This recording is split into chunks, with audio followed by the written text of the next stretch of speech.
Bonjour tout le monde, comment allez-vous? Chantal Bellemare, naturopathe. Alors, j'ai dû m'installer dans ma petite salle de yoga où il fait un peu plus clair parce qu'on vient d'avoir une grosse orage et là, l'électricité, c'est ça, il n'y en a plus. Donc, je me suis installée ici. J'étais prête à faire mon petit vidéo en direct. Aujourd'hui, je vais vous parler et j'ai aucune idée si ça fonctionne parce que je ne vois pas le direct. Je vois juste direct en haut. D'habitude, je vois des secondes s'écouler, mais je vais l'essayer quand même.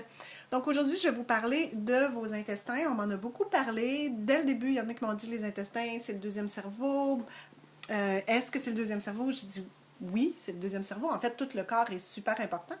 Mais oui, les intestins sont calculés comme notre deuxième cerveau. C'est relié directement, en fait, bon, biochimiquement, et je ne vais pas vous dire qu'est-ce que ça fait dans la vie parce que je n'ai pas fait ces formations-là, mais je peux vous dire que c'est des ramifications dans le nerf vague qui en constante communication avec le cerveau et pour vous le prouver, si vous vous intoxiquez, tout de suite, les intestins vont envoyer un signal au cerveau pour faire sortir les toxines de votre corps pour ne pas vous intoxiquer plus loin, plus fort et que ça empire avec le temps. Donc, ça contient aussi beaucoup de neurones et de neurotransmetteurs, tout à fait comme votre cerveau et ils fonctionnent vraiment ensemble. Je regarde un petit peu à côté. Oui, j'ai toujours mes petites instructions parce que je ne veux rien aider. Donc, c'est sûr que si l'intestin va mal, ben vous n'allez pas bien aller. Puis, comme je dis toujours, une journée, c'est pas grave, 2 jours, c'est pas grave, mais à la longue, ça peut pas mal être grave.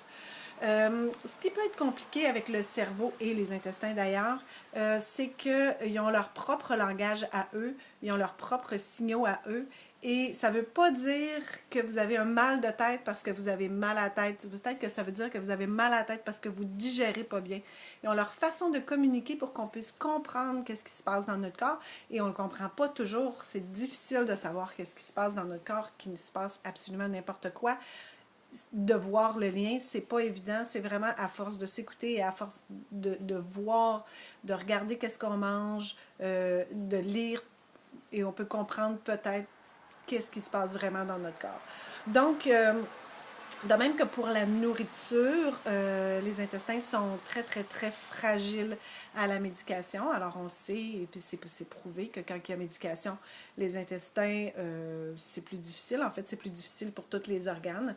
On sait pertinemment que les antibiotiques font beaucoup de dommages aux intestins. D'ailleurs, dans beaucoup d'hôpitaux maintenant, ils vont proposer de prendre des probiotiques en même temps que certains traitements pour éviter de briser cette flore intestinale-là. Donc, qu'est-ce qu'on veut faire quand on veut prendre grand soin de nos intestins? Premièrement, on veut bien manger. On veut en prendre soin, on veut manger des fibres, on veut manger nos glucides, protéines, lipides, comme je vous ai beaucoup parlé. On veut parler aussi de la supplémentation qu'on va prendre, la qualité de la supplémentation. On parle de prébiotiques, probiotiques. Là, les prébiotiques, ce n'est pas des probiotiques en devenir, c'est de la bonne nutrition pour vos probiotiques. Ce qui vont permettre à vos probiotiques, ces petits micro-bactéries qui vont aller aider la flore intestinale à s'installer correctement et à faire du bon travail. Des bons oméga essentiels pour vos intestins, des fibres, surtout ceux qui ont beaucoup de difficultés et qui ne mangent pas assez de fruits et légumes. Vous savez que je vous ai parlé de 10 fruits et légumes et que je trouve que ce n'est pas assez, mais il faut aller chercher vos fibres si vous ne mangez pas assez de fruits et de légumes dans les quantités que j'ai nommées, et je vous ai fait un petit topo de c'était quoi un fruit, un légume, une tasse et tout ça. Allez revoir si vous vous en rappelez plus, mais vous devez prendre des fibres. Les fibres, c'est comme un petit balai dans les intestins, alors c'est vraiment très, très, très important. Donc, on veut penser aussi à éviter les aliments vides, les aliments toxiques, pesticides, OGM, alcool, cigarettes, café. Bon, un café par jour, là, c'est pas grave, là, on va pas s'entêter avec ça, mais les gens qui boivent vraiment beaucoup, beaucoup de caféine, qu'on pourrait leur mettre en intraveineuse pratiquement, ça draine vos minéraux, il ne vous reste plus rien. On veut aussi prendre une bonne supplémentation. On veut prendre la supplémentation de bonne qualité. Il y a différentes qualités dans la supplémentation.